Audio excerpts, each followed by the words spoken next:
Well, if I can take it back to Billy Bonds, because I've got a real soft spot for West Ham, and I love Bobby Moore, and I love him. But this always gets me. What I'm going to say now always gets me into trouble with West Ham fans. I love your view on it. I think Billy Bonds was a better captain of West Ham than Bobby Moore. Bobby Moore, I think, was a fantastic captain of England. But see, I see Billy Bonds a little bit, and you were there for all of it. I see Bonds as a victim of the tragedy of West Ham, because what they could have become, where they were mid-60s, and that performance when they won the Cup Winners' Cup in 65, 1860 Munich. You watch that today and it's modern and it's fantastic. They really, really had something. And it all got frittered away. And I think one of the things that seems to have gone wrong was that Moore sensed that there was a lack of ambition, wanted out. West Ham wouldn't let him go. He was going to join Tottenham after the 66 World Cup. West Ham wouldn't let him, and in those days they didn't have to. And once they've got the World Cup captain, they're never going to let him go. And there's no freedom of contracts, so they keep him. And poor old Ron Greenwood has to coach him, and also has to negotiate the wage rises. And Moore's not getting paid what he thinks he should be getting paid. So the relationship between Moore and Greenwood breaks down, and it seems to drag the whole club into a morass of mediocrity that they really shouldn't have been. And in the middle of all this, you got Billy Bonds giving 100%. Year after year after year, and not getting the return that he should be getting because there's something badly wrong with the setup. And I think it maybe would have been better. All right, if Moore's not, just let him go and build without him. Do you agree with that, or is this sacrilege? I think no, it's not. Well, it is sacrilege to a lot of people, but you make some very resonant points actually, and. That Bobby did become disillusioned. Not so much. It was pre-66. It was complicated because his contract was running down.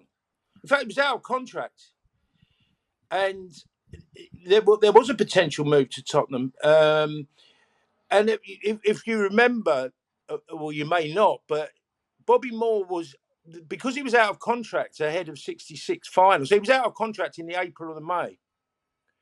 Contracts weren't the same as they are now.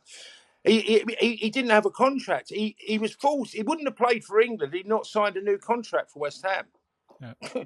Right? And so he kind of was rushed into that. And in about 67, which was the year Billy Bonds joined, which was when they were trying to not so much rebuild, but, continue. You mentioned the 65 Cup Winners' Cup final when they played this wonderful game. And that one or two of those players, Ken Brown, who was a great centre half to Bobby Moore's, libero, if you wanted to call that, the first number 6, the first inside left that really dropped to play as a centre half. They needed to replace certain players. One particular was the goalkeeper. Now, Bobby Moore had lined up Gordon Banks to join West Ham. From Leicester City, where he was at the time, yeah? Yeah. And because Leicester had a goalkeeper called Peter Shilton coming through. Whatever happened to him? So Leicester, yeah. So Leicester, but Greenwood had agreed, man's honour and all that, to buy the goalkeeper from Kilmarnock, right, in Scotland. Now they'd actually won the Scottish, top tier division. I think for the only time in their history. Certainly won't probably ever win it again. And I think I might be safe on that bet. Bobby Ferguson, who was at the time of the world record goalkeeping signing for about 90 grand or something. And then leading up to 70, there was another contract coming up, Tottenham again, maybe Man United. Although actually, I got to know Bobby Moore at the Italia 90 World Cup, by which time he was working for Capital Radio. And inevitably we had a few late beers and stuff like that, talking about obviously the World Cup that year, but also what kind of really happened. And we're not going to talk about Bogota and the bracelet scenario, because that's a longer subject. And Bobby, the thing was the amount of money involved in what you were getting from the difference in wages from West Ham to Man United was more, but not hugely more. And Bobby had a lot of business interests in England, but there's no, and he decided to stay at West Ham with his family and all other factors that came into play. Of course, Peters had made the move, but there was a bit where Greenwood was kind of shackling him to the club, and I think certainly from after the '70 World Cup, you're quite right that Bobby was sort of playing out time, even though he was still England captain, and he was still performing for England really until he got caught out against Poland in '73 away Katowice, the beginning of the end for him.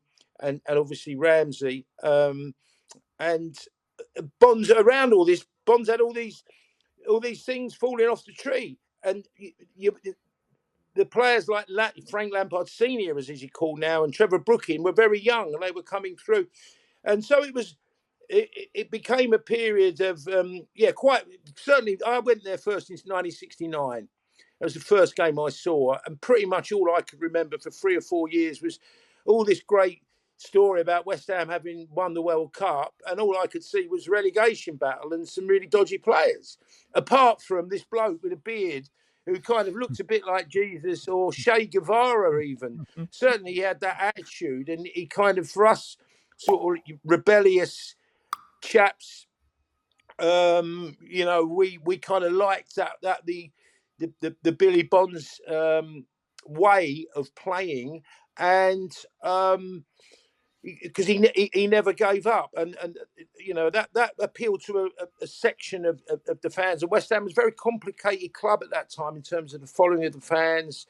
Lots of things happening off the pitch as well, and Billy Bonds was and I say off the pitch with crowd violence and all sorts of things that were going on with racism in football at the time, and the breakthrough of Clyde Best and the great strides that, I mean, him and Bob Bonzo kind of embraced Clyde in a way that kind of you could see visibly, and it to a big section of the crowd. Clyde was a big fan, but he was also a target to a lot of supporters. So we saw kind of Billy Bonds as a unifying hero for lots of different reasons, or certain sections of us did. And the team suddenly evolved around him. You're quite right. Brooking blossomed into the player, and they bought a couple of half decent hard players that they need, harder players to complement the one or two, Brooking's silky skills. Bonds was at the heart of it, and they won the FA Cup in 1975. And they did have some great moments and games that we could all. I suppose we all still look back on that era, if we're of a certain age, with a certain fondness, because it was very much part of our lives.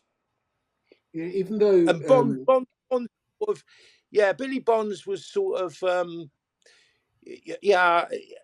I did a tribute to him, and I said, if anybody wanted, what is this mystique? What is this myth?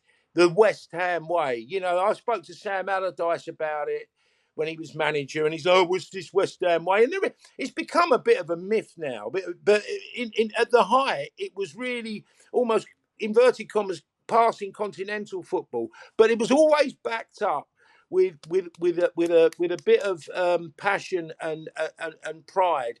And I think, going back to your original point, I think Billy Bonds probably epitomised that and personified that more so in the round than Bobby Moore.